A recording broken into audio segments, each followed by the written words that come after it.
You know those moments when you're doing what you love in your business? Maybe it's standing on stage or creating content. Whatever it is, you're totally immersed and time just seems to slip by. This is called the flow state. At Speaker Flow, we're obsessed with how to get you there more often. Each week, we're joined by a new expert where we share stories, strategies, and systems to help craft a business you love. Welcome to Technically Speaking.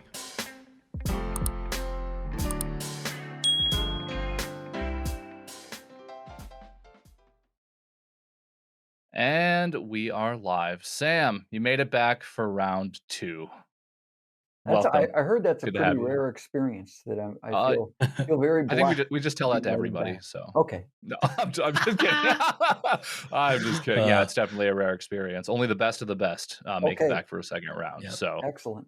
Yeah. it's been a while too, right? I think we did season 1 together. I back think in that's the early right. days of the show. Yeah. Yeah. Yeah, we've both grown a lot since then. I would hope so. And Yeah. that cough was not intentional. It wasn't. That was a genuine cough, not a cough. Okay. To Sure. add Theatrical sarcasm cough. to my comment. Okay, Right, got yes, it. that's good to hear. Well, I wasn't too sure, so thanks for Thank you for clarifying. I was hurt a little Well, bit, you know, but I feel better you now. never know. So. For sure. Oh man, well, we're excited to have you. We always like to do a little bit of like digging, just to kind of kick off the show and have a little bit of fun with it. And there's an article you published. It was a little while back, but it really stood out to us, and I think it's kind of in line with today's conversation a little bit. But it's where you tested social media engagement, Oh basically. gosh, yeah. Versus sales calls. Yeah. Which, if I'm correct in that, that's like actually picking up the phone and having some conversations. Is that right? Okay, Yeah. cool. So not just like emails and whatnot. So tell us more about that research and what you learned from it. Yeah, it wasn't like research where I hired a company. It was just I wanted to try something. And I don't even remember, it was a while ago, it was a few years back. So I don't remember the exact numbers. Sure. But I would tell you that what I'm going to share with you as it relates to that article, it's 10 times worse today. And what do I mean? A lot of people think that social media, geez, if I just start posting on LinkedIn every day, I'm going to get a lot of speaking gigs. People will see my content and they'll flow to me and they'll want to book me. Or even if I send email, it's just, let me get 10,000 names of every event planner, and I just have to send them my article and they'll see my brilliance. And the reality is those things are important. But that's what I call branding. What do I mean? So I post on LinkedIn every day. I post on all social media platforms every day. Do I think I'm going to get hired from that? Well, once in a while, someone reaches out and said, hey, I saw you on LinkedIn. But more often than not, especially because I speak on some technology type related issues, I want to make sure that when I'm Googled, people find me, that there's interesting content there. So the test was basically, I can't remember the exact numbers, but let's say I spent a week where I posted and I was tracking how many calls I were getting. And I don't remember the exact number, but I'm pretty sure it was probably 0 in terms of the number of gigs I booked because of what I was doing on social media. Then I said, the amount of time it takes me to write a post. Now, this is, again, pre-chat GPT, and we can talk about that and how that might change the world. But if you're going to do something good, it's going to take you an hour, right? I said, all right, I'm going to spend an hour and I'm going to make phone calls to my prospects. 3 to 5 calls, sometimes even more because you're going to get voicemails. 3 to 5 calls. I'm going to spend a little time doing my homework. So when I call, it's not just, hey, this is Sam. Do you guys book speakers? It's, hey, this is Sam. I see you've got a conference coming up. So my call was relevant. And again, during that week where I got 0 on social media, I can't remember the exact number, but probably, I think it was probably like 3 to 5. Hey, I'm kind of interested. Send me your material. And one actually led into one of the largest contracts I ever signed. Now, is that completely scientific? No, of course not. But I think you can talk to other professional speakers who I know are rocking it. My best friend, Ross Bernstein, doing easily more than $1 million a year just speaking. Meredith Elliott Powell, more than $1 million a year just speaking. Mark Hunter, Mary Kelly. Talk to these folks and say, how do you drive business? I pick up the phone. Ross doesn't even post anywhere. He does. That's not true. He posts where he's speaking at. He'll post a nice thing about the client that hired him. Mary and Meredith and Mark do a really good job on social media, and they have gotten gigs from that, but they're getting the majority of their business by picking up the darn phone and getting in touch with a human. And like I said, that study, or that article I wrote, was a few years old. Nowadays, there's so much junk. Like, I used to be able to get maybe a 40% response rate on LinkedIn messages. It's still way higher than email. Email might be 1 to 2%. I still maybe get 20 to 30%, but I think people are just getting sick of bombarded with, hey, I'm going to connect with you. Hey, it looks like a nice connection. And then the first thing I get from LinkedIn is, do you want to buy? And usually it's completely irrelevant. Sam, as a best-selling author, have you ever thought about becoming a speaker? I'm a speech coach. It's like, dude, just look at my LinkedIn profile. So you got me on my soapbox here, guys. But this is good. That was the point of that conversation. That's exactly right. Listen, as I teach in my programs, you can get a list of names. In the old days, you'd walk into your boss's office and you'd say to the boss, whether you sold widgets, insurance, whatever, boss, where do I get my leads from? And the boss would hand you a phone book. And for those of you under the age of 30, Google it, phone book. It's really cool. But and we want to talk about privacy violations. Like, Facebook's in a lot of trouble Google's in trouble for privacy. But look at the phone books we used to get. Yeah, it had right. my address. It had my age, my wife's name, her age, and my kids' names and their age. I mean, talk about privacy violations. But anyhow, my point being is, the boss used to say, great phone book. And you say to the boss, where do I start? A. How do you know when I'm done? Z. And that's called hunting for little rabbits. And listen, there's nothing wrong with that. I call it marketing suspects. You have to have 100, 1,000, 10,000, 100,000 marketing suspects in the top of your funnel, right? In the top of the speaker flow funnel, you need a lot of people that you're talking to. Got to do that. But the best you're going to do with those folks in terms of personalization is Dear Joe, Dear Sally. Now, speaker flow is really cool. You might even be able to put the name of the company in there, right? But you don't really know about them. And so what I'm talking about with sales calls and reaching out are sales prospects. And at any given point in time, you probably can't even handle more than 100. These are people where they have a conference. You know the date of their conference. You know the theme of their conference. You know who their speaker was last year. You know what the issues are going on in their industry. You're relevant. And now when you reach out, you can't put that in a marketing automation system. That's when you're reaching out and it's hey Sally, I see you've got your conference coming up in July at the Wynn in Las Vegas. I see that your theme is diversity across generations. I had to reach out. I just gave a generational speech. Here's a quote from the event planner. I would love to talk to you. I think I might be a really good fit. You can't put that in a marketing automation system. I think that kind of sums up what I'm saying in terms of marketing suspects. Very important, still should be on social media, and sales prospect. I'll get off my soapbox. Sorry, guys. Such An amazing a great definition. soapbox. Yeah, great distinction. Not only is it helpful too from like a tactical perspective, because I think anybody listening can take what you just said and like go do something actionable with it. So thank you for that. But I also just want to point out that you're a Hall of Fame speaker with the National Speakers Association. Yeah. The other people that you just mentioned, Meredith, Mary, Mark, Ross Bernstein, like these are names that have been around in this industry and are extremely well respected. And so by relative definition, right, you're kind of at the top of your game, and yet you're still making sales calls. It's not something that you graduated from. It's something that even at the top of your game, you're still doing. And there's a perception that you're going to outgrow it at some point as a business. Never. But I suspect that you disagree with that. Oh, not only that, I if you want proof of another study, because I don't just do speaking. I'm not like Ross. I also build technology products. And sometimes when I get off the road, that side of my brain of being on the road, because I'm an introvert by nature, of being extroverted on the road, I just want to come back and write code. And you guys know from being technology guys, right? We get in there and we start at 6 a.m. and it's like 9 p.m. and your spouse is yelling at you, when are you going to be done? And you just like laser focused and you're like, oh my goodness, I didn't make my sales calls today.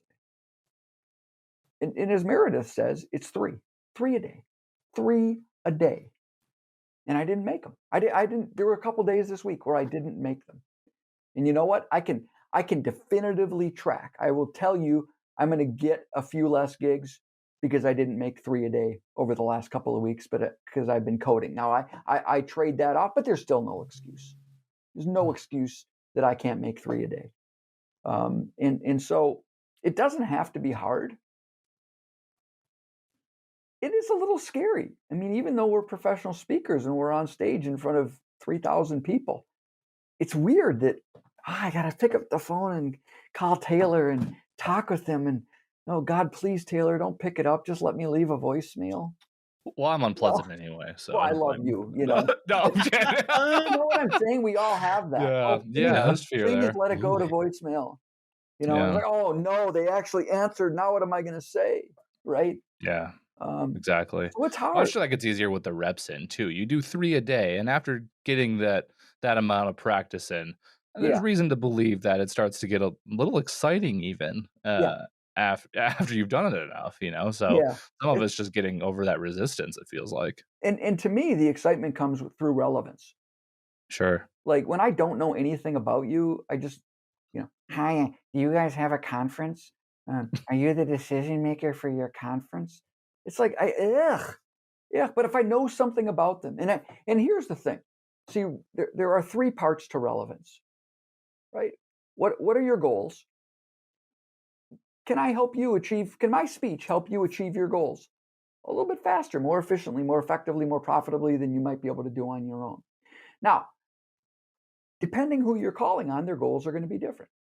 So for example, if I'm calling on a vice president of sales, that person's goals are probably likely to improve sales.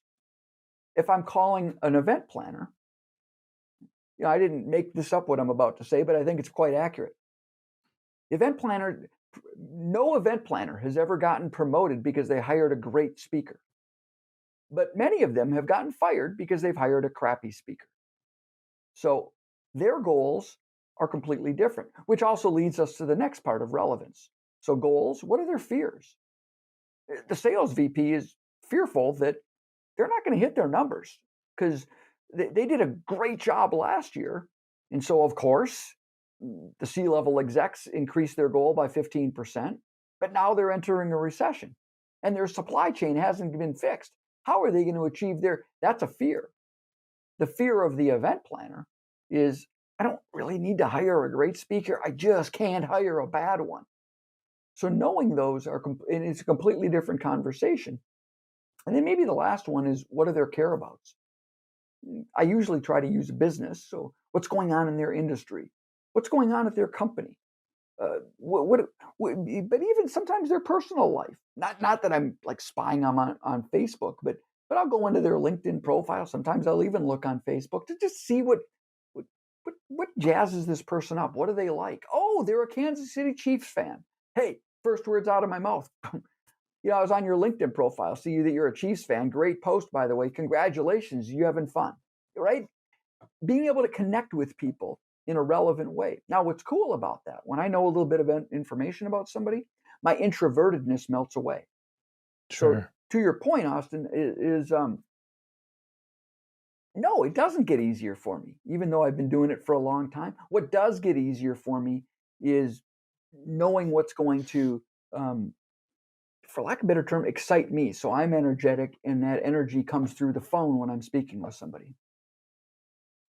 Man, I think that's so great. Hopefully you're taking away sort of like the main barrier of entry for people, which is just like the intimidation factor of Sure. having that conversation. And I really think you're right that the more information you have going into that, the more confident you can be. And that not only just makes the experience more enjoyable for you, but confidence also has a way of making the sale happen a little bit easier. So I think there's benefit there too. One thing that you said, though, that is actually a question we thought about when we were preparing for this show is this idea of who you should be reaching out to in the first place. And you just mentioned a couple of ideal client profiles or avatars or whatever language you want to use to describe that ideal fit for a buyer for your business, right? Mhm. You mentioned like a VP of sales and or a meeting professional, which I imagine sales part being relevant to a sales expert, meeting professional being relevant to any speaker probably. Yeah. How do you personally go at defining who that right person to reach out to is, and how granular do you go with that when you're preparing the list of people to reach out to? Sure. Well, I use a tool I've developed, the Speaker Engine, which I know you guys talk about. And what it does is it really helps me narrow down. Can I show you really quick? Yeah, Sure. Yeah. please, let's do Give it. me, Jump over to video, folks, if you're listening right now. just Yep. click YouTube, on this, speaker flow. and I'll try to remember that some people are just listening audioly, I guess. But in here, there's a button Yeah. called Speaker Decision Makers. And so what's really important is knowing that associations are different than companies. So I'll take a big company like 3M, because I can also spell it. If I type in 3M, then I might say, they're huge. And so I'm going to probably go at a manager or a director level. And what I'm going to look for there is different titles. I'm not going to call the CEO of 3M and say, hey, I'm a professional speaker. No, I'm going to call the event executives. So 3M has 30,000, 50,000 employees? I don't know. Actually, I can tell you. Nope, these are just the event ones. So there's 1,000 people, 1,200 people just involved in events, but these are the 4 people at 3M that I care about. Now, maybe I do more training workshops. So I'll pop it over here. Here are the training directors I care about. Sales executives, I might actually go at a VP level, and I'll pop down and click sales executives, and now I'm down to 27. So a company is completely different than an association. An association, depending on the size of the association, they may have somebody in charge of marketing, events, or sometimes I go right to the C-level executive, oftentimes called the executive director at an association. So what I'll do here, again, using the engine, is let's say I want to speak in the financial planning.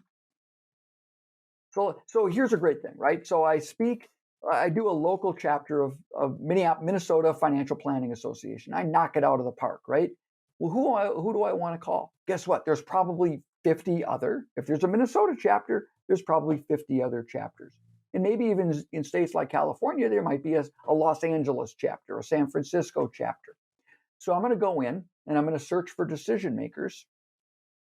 And again, I'll click on event executives, training executives, marketing executives, and I'll be able to get who the person I want to call.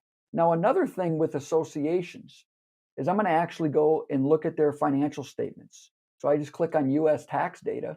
Again, using this scenario, I can tell you right now that Financial Planning Association of Northeast Ohio they can't afford me. Their entire annual budget's $86,000.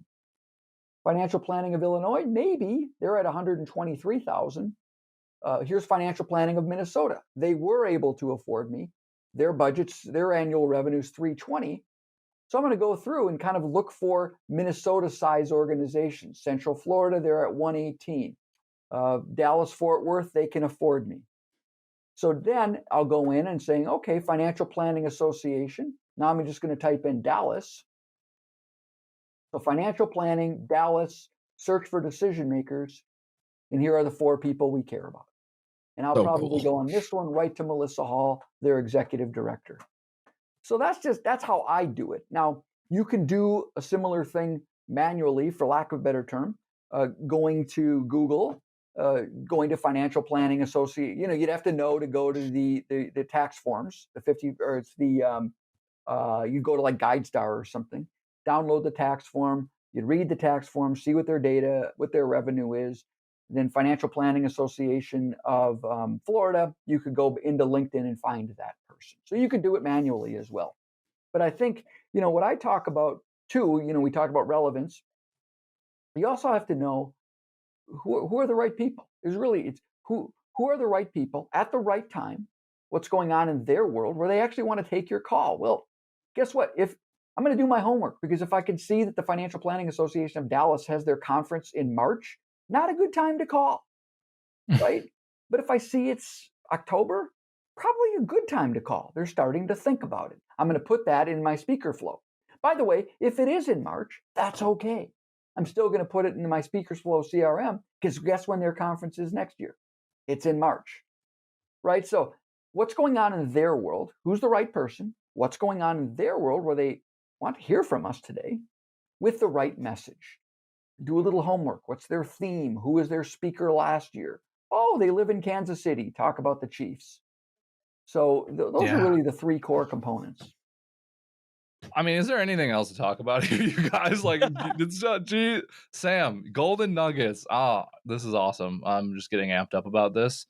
Okay, so I can already hear the objections, right? Some of the fears come out, right? So, but I need to find hundreds of people to reach out to, if not thousands. I have to spend 2 or 3 minutes on each person to try.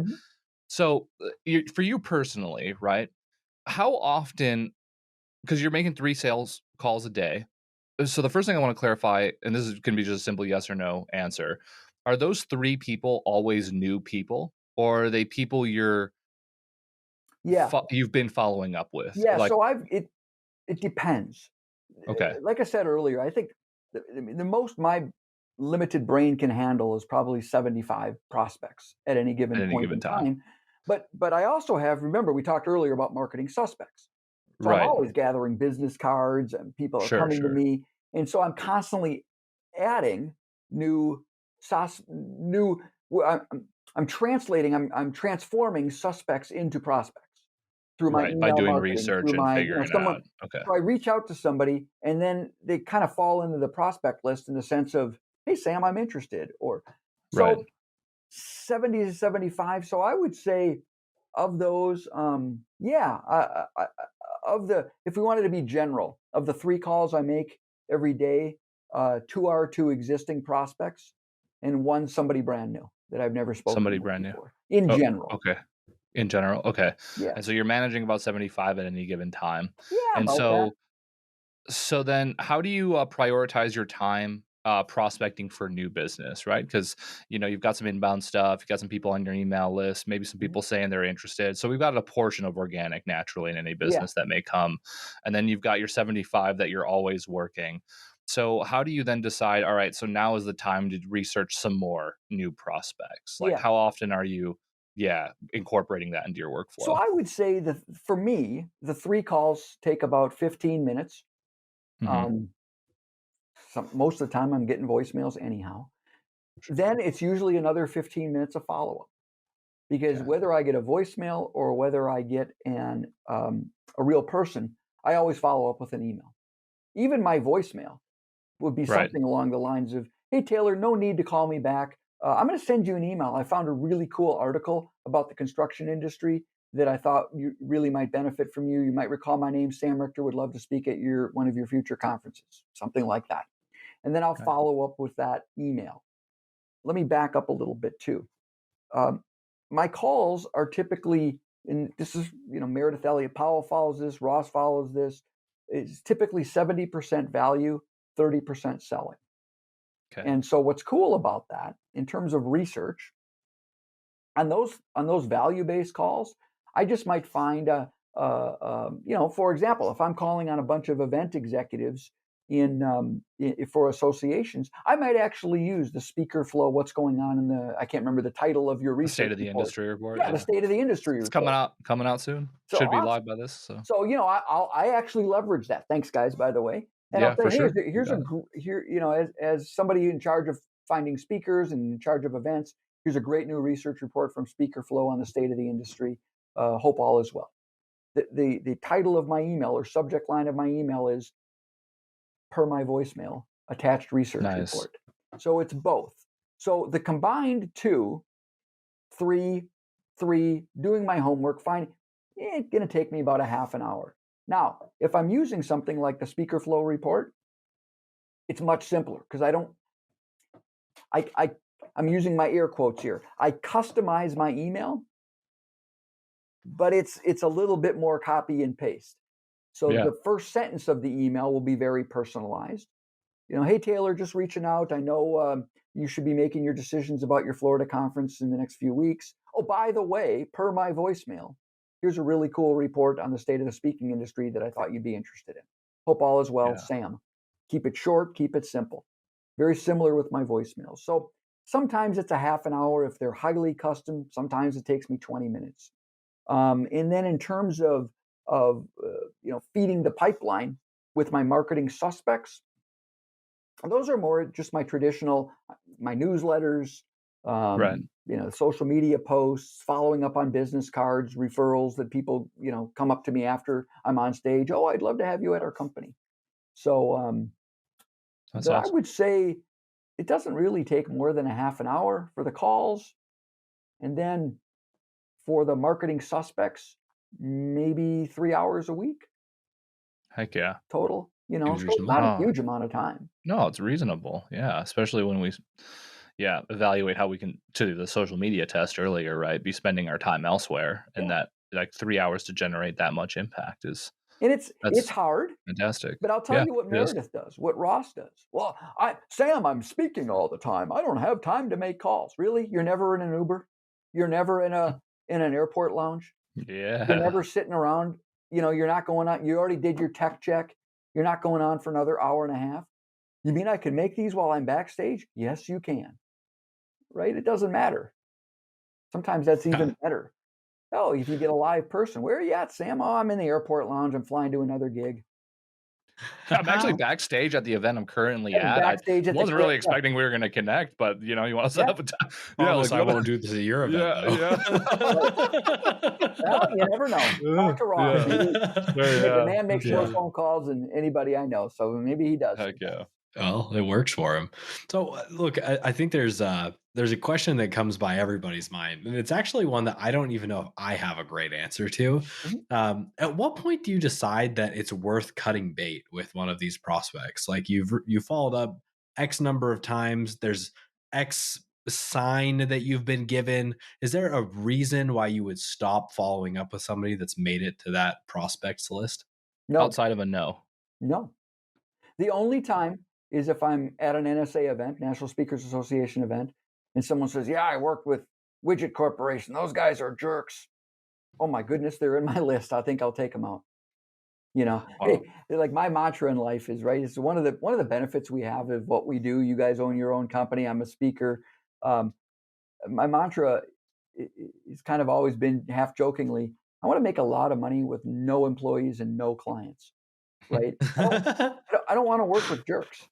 And Yeah. the Yeah. speaking industry is probably the closest one can ever get to that. So the direct answer to your question is never. There have been people in my prospect list for 5, 6, 7 years that I really want to work Wow. with, but for whatever reason, their theme this year was diversity. Their theme next year was, generations. Their theme the next year was health and beauty. Whatever it is, eventually they're going to get to business development. So Wow. You're gonna keep following up. I love it. I Are don't you know. inspired by predictable revenue? That book or the Yeah, no, framework I that like know about it. Salesforce Yeah. because it seems like there's a lot of overlap.